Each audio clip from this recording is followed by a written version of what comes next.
I'm Lanita Medina from Camden, Maine, and today I'm going to show you a really super duper great short quick idea on how to label your Power Project folders with the entire palette and for you to be able to see easily what's in it.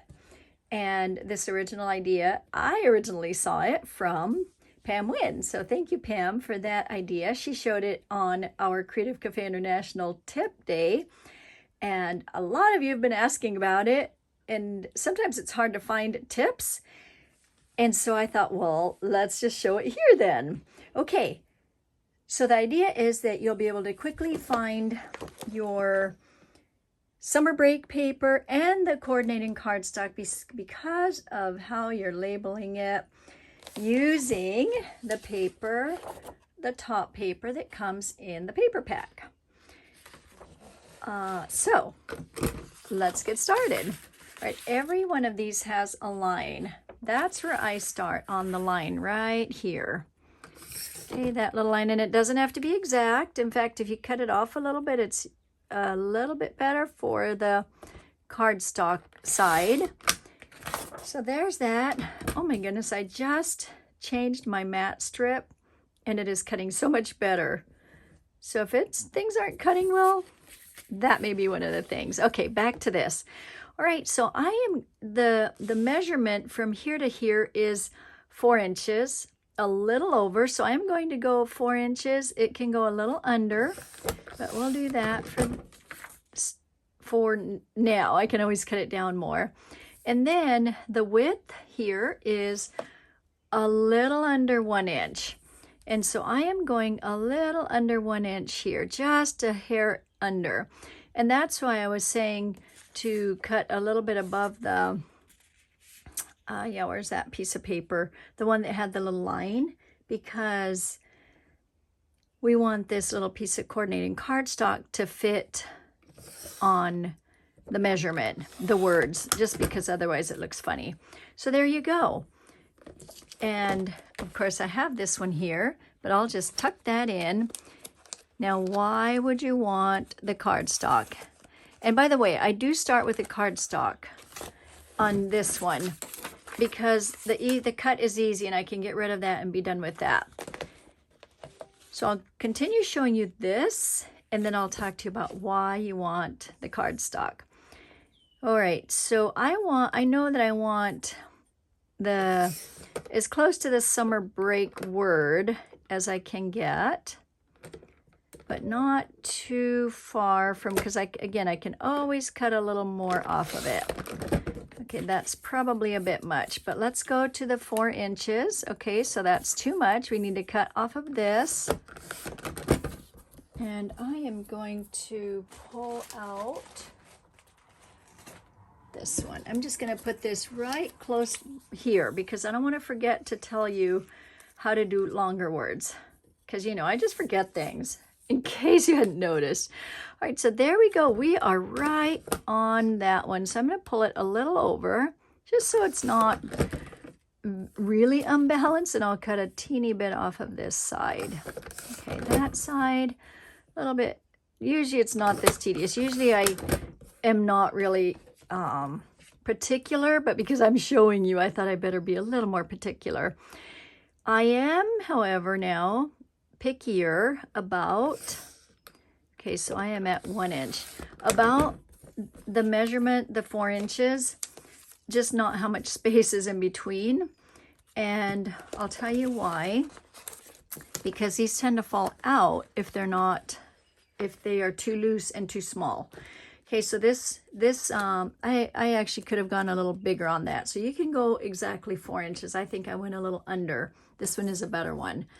Okay, and this one is a shorter one too. Now, I did cut the designer paper part off, but that doesn't bother me because summer break is what I really need to see.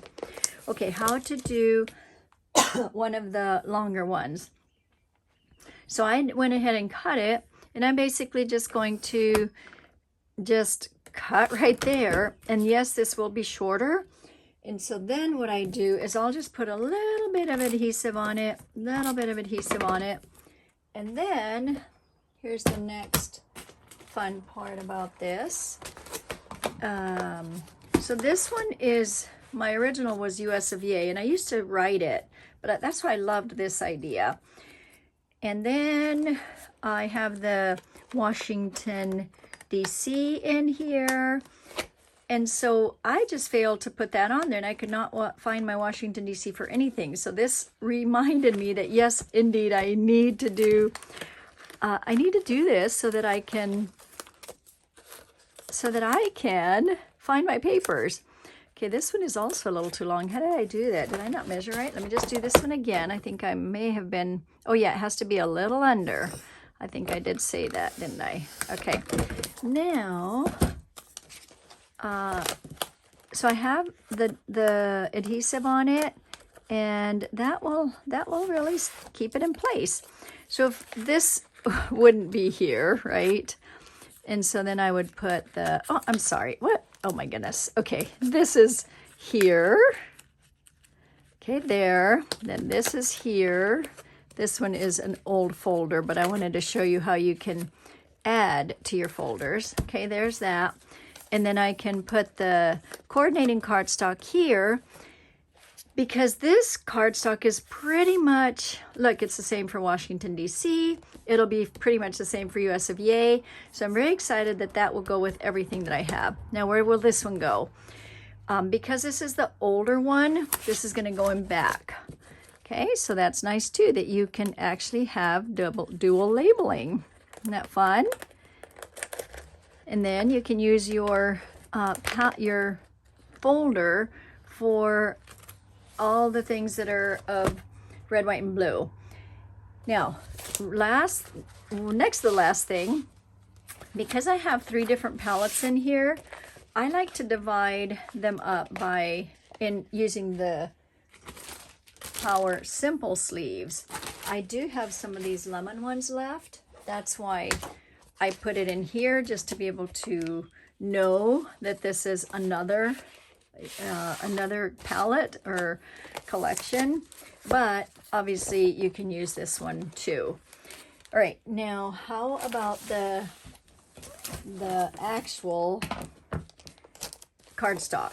So I should say I do. I separate cardstock so that every collection has 2 sheets of cardstock, and these match with the colors that it shows up here.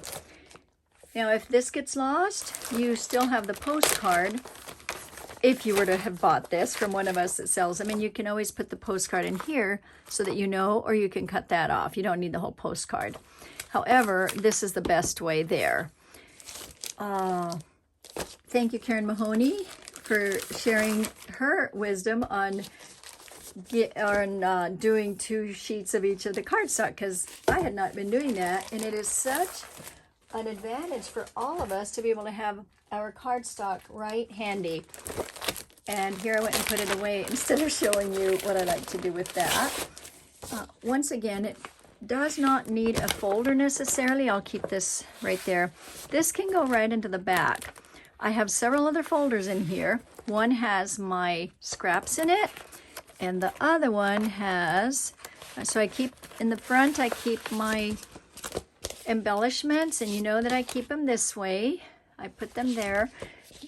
So that's just my system, keeping the embellishments in front, taped down and into one of the Power Project folders, and then the scraps in back. So that means if I have extra paper, then that needs to go in back of that. In this case, it's the cardstock. If it were this kit, then I would have several folders in here. It just helps me find everything so much easier. And, you know, we want to take our time to be scrapbooking, not hunting for paper. So to be organized is a game changer. Thank you for watching. Have a great weekend.